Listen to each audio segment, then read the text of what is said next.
A dog is a man's best friend. Wild javelina, maybe not so much.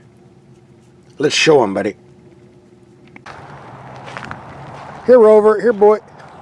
Bite. Here, boy. I wouldn't get that close if I were you. Well, if a dog isn't your best friend, this car should be the 2016 Dodge Charger with the ScatPack. I'm told all the features on the 2016 are carried over for the 2017. Well, so I was told. We'll see. I'm sure most of you watching the video know the story behind the ScatPack, but for those who don't, we'll give you a quick review. Before the ScatPack, you had two choices on a Charger with a V8. You had the RT, which had the 5.7 liter V8, which is okay, but not that quick. Your second choice was the SRT model with the 485 horsepower, 6.4 liter, but that was $51,000. In fact, the last Charger SRT I had was a whopping $55,000, out of my price range. One of the reasons the SRT vehicles are so expensive is because they come loaded with all kinds of stuff that are fun to have, but we really don't need, like leather interior, a fully adjustable suspension, complicated computer system. You get the idea. With the Scat package, we get the same SRT 485 horsepower 6.4 liter V8. But instead of leather, we get these nice cloth seats with the ScatPack emblem on the seat backs, so everybody will know we have a nice fast car here. Instead of a multiple suspension setting, we get a simpler suspension with one setting. We'll cover that a little bit later. And don't worry about the brake package on the ScatPack. It's more than adequate for any use you want. This brings us to the base price tag of $41,000 with shipping, which is a good $10,000 less than the SRT with shipping. At $41,000, this vehicle is fully equipped with everything you need. Yes, there are options. Some of the items you would get on the SRT are optional here, like leather interior, but if you're going to order that stuff, you're defeating the cost advantage of the ScatPack. So it's fine just the way it is. On the ScatPack, you do get the emblem on the grille, as seen here. You get the 392 Hemi emblem on the side, so all your buddies will know you have the high output motor. Unfortunately, on the rear, instead of a ScatPack emblem, we get an RT emblem, which I don't like because it makes people think we got the 5.7 liter V8 on the less expensive car. I think they should have put the ScatPack emblem all around, but this is the way they did it, so we're stuck with it. In my case, it didn't matter because with this bright red paint, which is absolutely gorgeous, these fancy tires and wheels, and the hood scoop, I was getting plenty of compliments the way it was. This is the dinkiest headlight I've seen on a mid-size sedan, so we're going to take it out when it gets dark and see what's coming out of here. It's dark enough, so let's check out these Charger headlights. Not much light coming out of there. This should be interesting. Here we have the low beams on a wall 100 feet away. Not very bright, but a nice spread. Let's put on the high beams. Looks more than adequate for me. Here we have the high beams on a building 300 feet away. More than adequate. Low beams. Again, the light isn't that bright, but it does reach out a long distance, so more than adequate for any city or backcountry driving you're going to be doing. Considering the small diameter of the headlights, I'm surprised they did so well, but they did.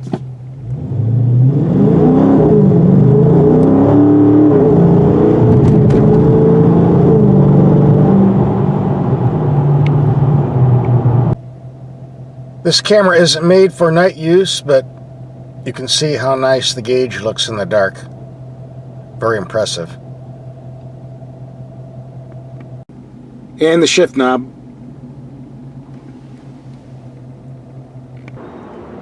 Dodge has done a great job of modernizing the interiors in the Charger. And on the ScatPack, we get some goodies. We have a nice selection of entertaining features on this gauge cluster. Here's example 1. Here's your quarter-mile recorder. 19.9, I think we'll have to improve on that. Our 0 to 60 clock. 5.6 seconds. I think we'll have to improve on that too. Your tire pressures. Looks like we need some higher in that rear tire there at 32 pounds. And on our navigation screen, we have all kinds of features, different gauges, your G-force recordings, engine output. There's also a computer that records your best 0 to 60 time in quarter mile.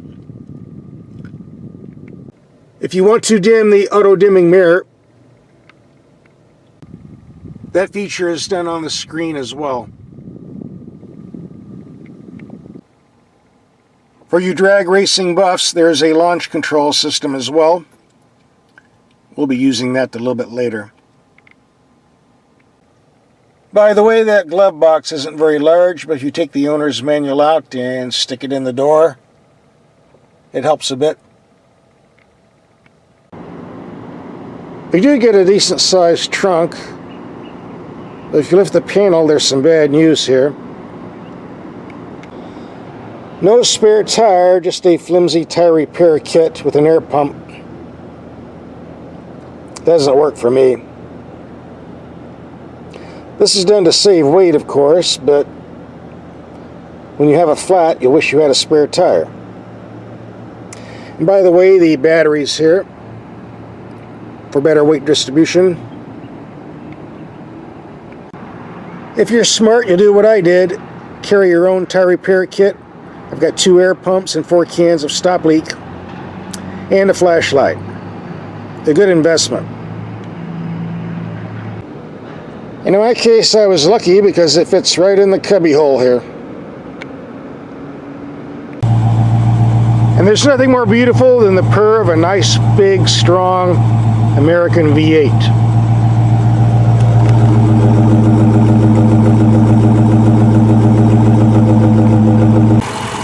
Even if it is made in Mexico. Oops, I wasn't supposed to say that. Too late now. Oh, made here, made in Mexico, who cares? It's still one of the sweetest engines on the planet.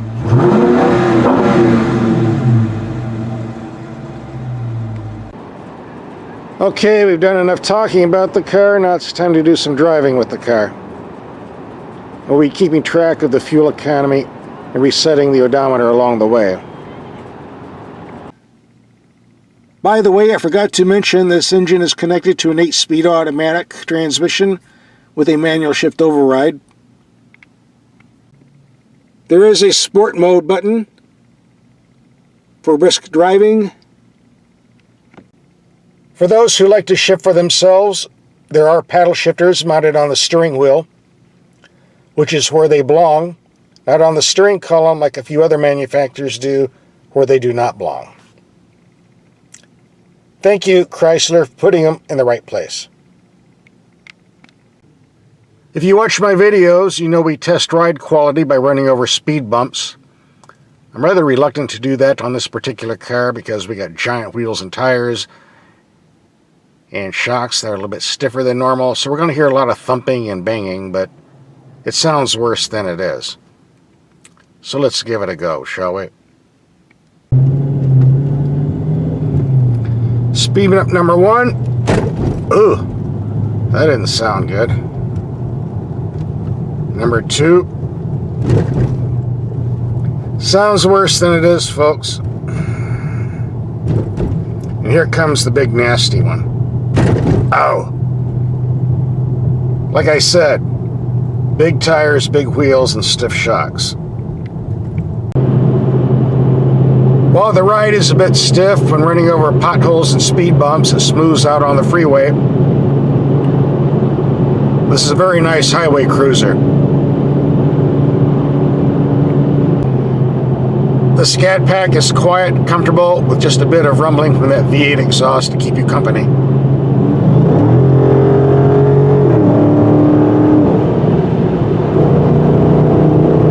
Especially if you're passing. We're here on our private road just north of the Mexican border. Let's try some 0 to 60 times on the computer and see what we get.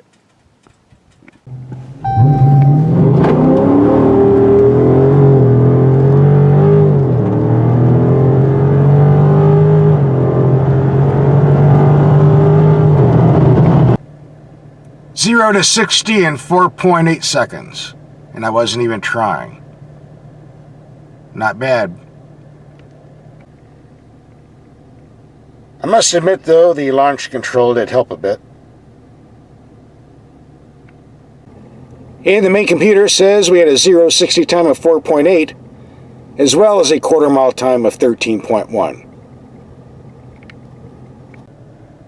Without using the launch control, and with the traction control activated, we got 0 to 60 in 4.9 seconds. I think that's enough fun for the day. Here's a footnote about quarter mile times and 0 to 60 times. I filmed this in January, the same week the Brett Jackson car auction was taking place just down the street. They've got a whole barrage of 426 Hemis from the 1960s and 70s going for auction, up to $100,000 plus. Those engines can't even compete with this. The fastest 0 to 60 time and quarter mile time off the 426 Hemis was 0 to 60 in 5.6 seconds and quarter mile 13.5. This car here would smoke it, and for a far cheaper price and a far better ride.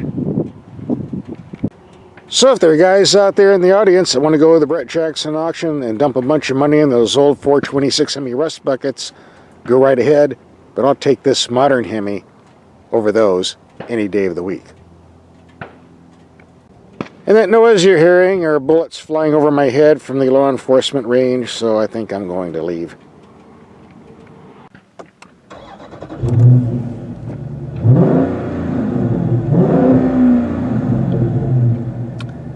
I really love the sound of this car when I start it up. Nothing beats the sound of a strong V8.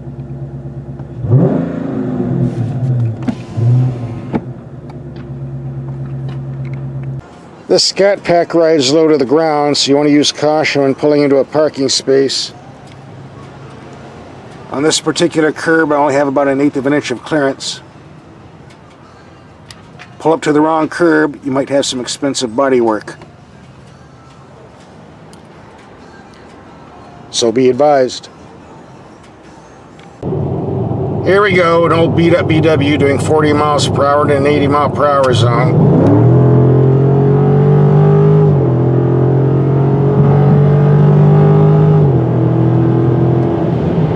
Problem solved.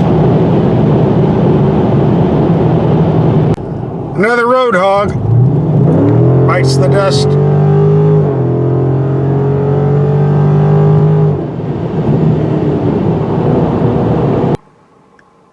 If you watch my extended trip videos, you probably know who we're going to be seeing next.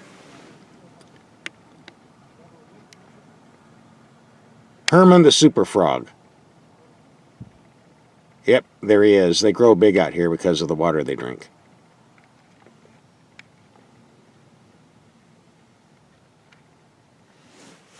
Time to move on.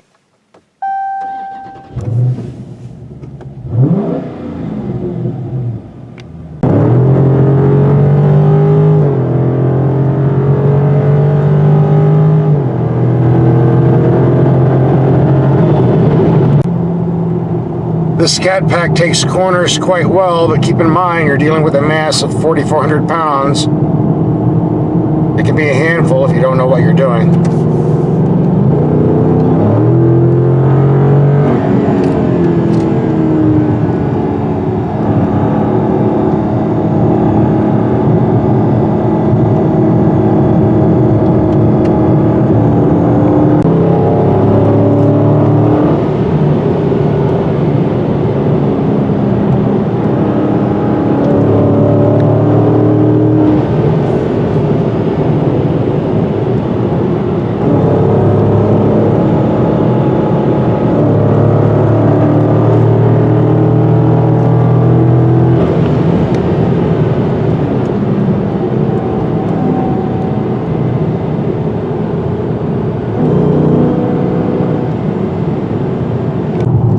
Another 40-mile-per-hour slowpoke.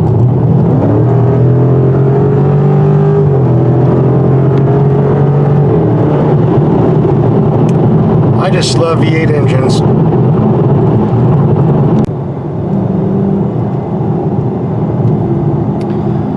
This is known as Dead Man's Road. Got some very scary curves and big drop-offs. Way big drop-offs, way down there. So you gotta keep your eyes on the road like I am.